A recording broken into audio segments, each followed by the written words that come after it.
Ce lundi marquait le début du bac pour les bacheliers avec la traditionnelle épreuve de philosophie. Un début de semaine marqué par la manifestation des enseignants contre la réforme du lycée et la loi Blanquer. 48 heures après les violents orages qui ont éclaté dans la région, agriculteurs et éleveurs ne peuvent que constater les dégâts. Des dégâts estimés à plusieurs dizaines de millions d'euros. Au pont-barrage à Saint-Égrève, plusieurs centaines de manifestants accompagnés d'élus sont venus protester contre la privatisation des barrages hydroélectriques. Bonsoir à tous et bienvenue dans ce JT du lundi 17 juin 2019. Tous les titres de l'actualité du Grand Grenoble, c'est toutes les heures à partir de 18 h. Lundi, c'était le grand jour pour près de 15 000 bacheliers en Isère. La semaine a débuté avec la traditionnelle épreuve de philo. Avec comme sujet, est-il possible d'échapper au temps? Le travail divise-t-il les hommes?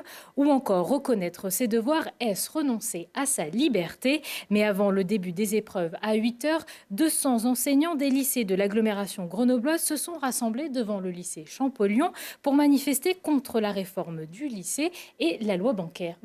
Un reportage de Lilian Veillet.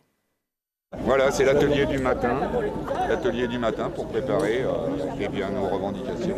Monsieur Blanquer ne nous a pas écoutés, il va falloir qu'il le fasse. Comme Pascal, plus de 200 enseignants faisaient grève pour le premier jour du bac. Une initiative difficile à prendre mais nécessaire pour faire pression sur le ministre de l'Éducation nationale et empêcher l'aboutissement de la réforme. On a tous énormément d'amour pour nos élèves, on a tout donné pendant toute l'année. Moi je suis professeure de philosophie et c'est vraiment un crève-cœur de faire la grève le jour du bac de philo.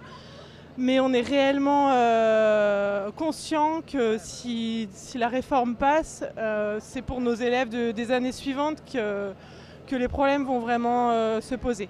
Devant le lycée Champollion, le mouvement se voulait rassembleur avec des gilets jaunes et des professeurs de toute la métropole venus dénoncer les inégalités de ce bac nouvelle version.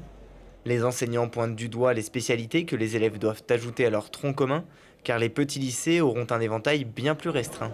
Les spécialités, on sait qu'il n'y en a pas partout. Le choix qui est donné aux lycéens est un faux choix.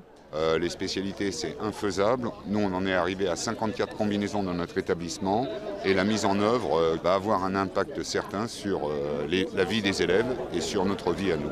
Les professeurs décrivent donc un bac local, un bac maison, avec la prise en compte du contrôle continu, où la notation pourrait être différente selon les établissements. Ce sera aussi un bac local.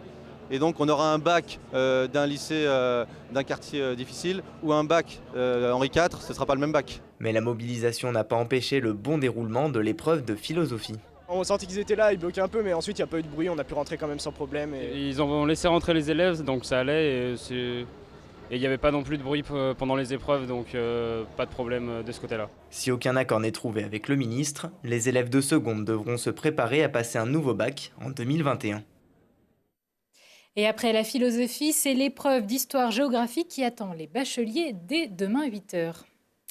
Après les violents orages qui ont frappé la région ce week-end, le ministre de l'Agriculture, Didier Guillaume, s'est rendu à Montagne, en sud de Grésivaudan, pour rencontrer des exploitants qui ont subi de nombreux dégâts liés à la grêle et au vent violent. Pour l'instant, les dégâts sont estimés à plusieurs dizaines de millions d'euros. 48 heures après les orages, les agriculteurs et éleveurs ne peuvent que constater les ravages de leur exploitation, comme celle d'Anthony Foucault, maraîcher à Tullin. Laurie Baillet s'est rendue sur place. Il n'y a que ça qui est bon, que cette partie-là, donc ça fait pour une salade.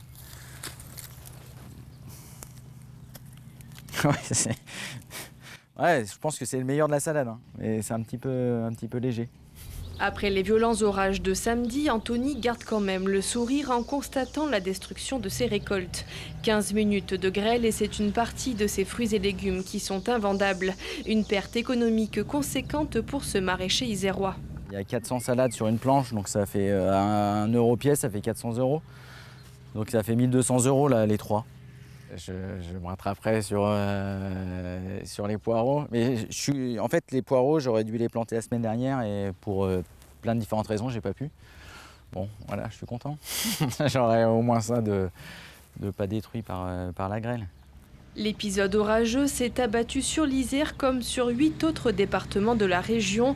Un épisode court et intense, comme en témoigne Roger. On a vu des blocs de glace descendre.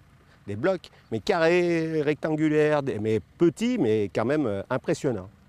Chose que je n'avais jamais vue. Même en 82, lorsqu'on a eu la tempête, on n'a pas eu ça. Pommes de terre, salades, fenouil, courges, oignons, plus de 4 hectares de champs ont été saccagés par les grelons, mais pas que. Je vais avoir besoin d'un petit peu de monde pour changer toutes les bâches de mes serres. Parce que là, faut que je change les bâches de mes 4 serres. C'est pas forcément très long, en une journée ça va pouvoir se faire, mais il faut être assez nombreux, parce qu'il faut tirer au moins une dizaine. Donc s'il y a des motivés. En attendant le classement en catastrophe naturelle d'ici peu, les sinistrés doivent se déclarer auprès de leur assurance le plus rapidement possible. Également sur place en Isère, Laurent Wauquiez a annoncé que la région Auvergne-Rhône-Alpes débloquerait 5 millions d'euros de fonds d'urgence pour venir en aide aux agriculteurs et éleveurs de la région. Eux ont résisté à l'orage samedi après-midi. Plusieurs centaines de personnes étaient présentes sur le pont-barrage à Saint-Égrève. Ils manifestaient contre la privatisation des barrages hydroélectriques. Un rassemblement qui a réuni de nombreux élus comme Delphine Batho, Marie-Noëlle Battistel, Guillaume Gontard, Éric Piolle ou encore Pierre Laroux-Thureau. C'est un combat fondamental de refuser la privatisation. Pour des arguments économiques. On sait que la privatisation, ça oblige à donner toujours plus de dividendes aux actionnaires et donc à souvent augmenter le prix, alors que sinon on a un prix plus bas. On a un service public de grande qualité en France.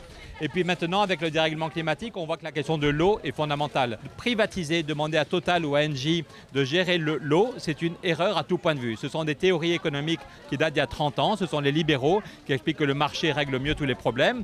On sait depuis la crise de 2008 que non, ça n'est pas vrai. On a vu sur les marchés financiers que le libéralisme, ça ne marche pas.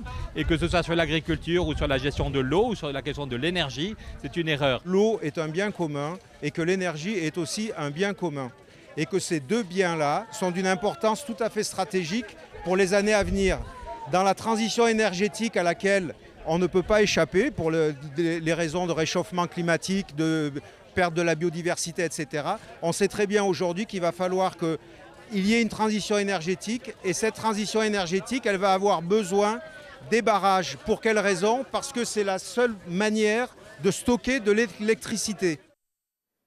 L'hydroélectricité, il en sera question mardi au World Trade Center à Grenoble pour les 4e rencontres Business Hydro avec au programme conférences et remise de trophées.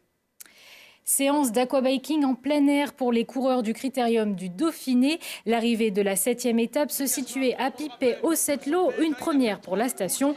Quelques kilomètres avant le sommet, la ligne d'arrivée était même inondée.